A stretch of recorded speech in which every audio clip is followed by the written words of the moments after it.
Uh, wat ek verstaan, dis nou maar net die roemers wat ek hoor, is daar die hospitaal gaan wees, daar naby die oog,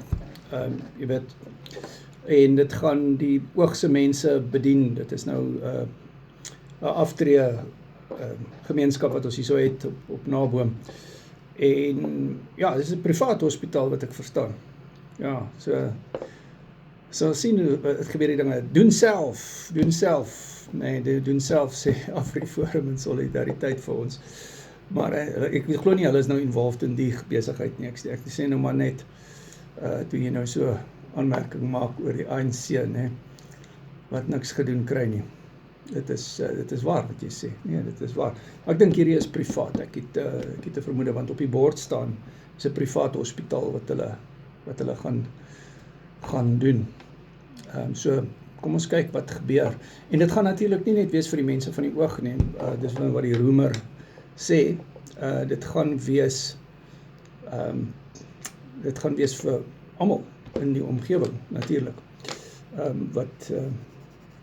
nou daar wil wees.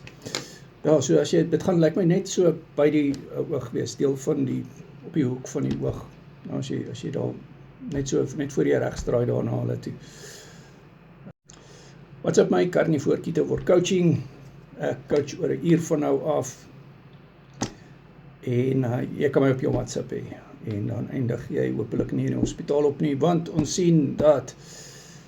die hospitale vol lê van mense wat diabetes het, diabetiese komplikasies, en tipe 2 diabetes kan jy omkeer met die carnivore dieet, as jy dit reg doen, ons het baie voorbeelde daarvan, ek sê 'n voorstel aan die mense wat dit reg gekry het, wat afgekom het van hulle medikasies af, in samewerking met hulle dokter, want jy moet met jou dokter praat om die medikasies minder te maak, soos jy die carnivore dieet doen. Ek is vandag 7 jaar en 21 dae op die carnivore dieet, en soos ek in daai video gesê het, ek het my eie vetterige lewer en hoë bloeddruk omgekeer, nie alkoholiese vetterige lewer, hoë bloeddruk omgekeer met die carnivore dieet, deur dit reg te doen. WhatsApp my.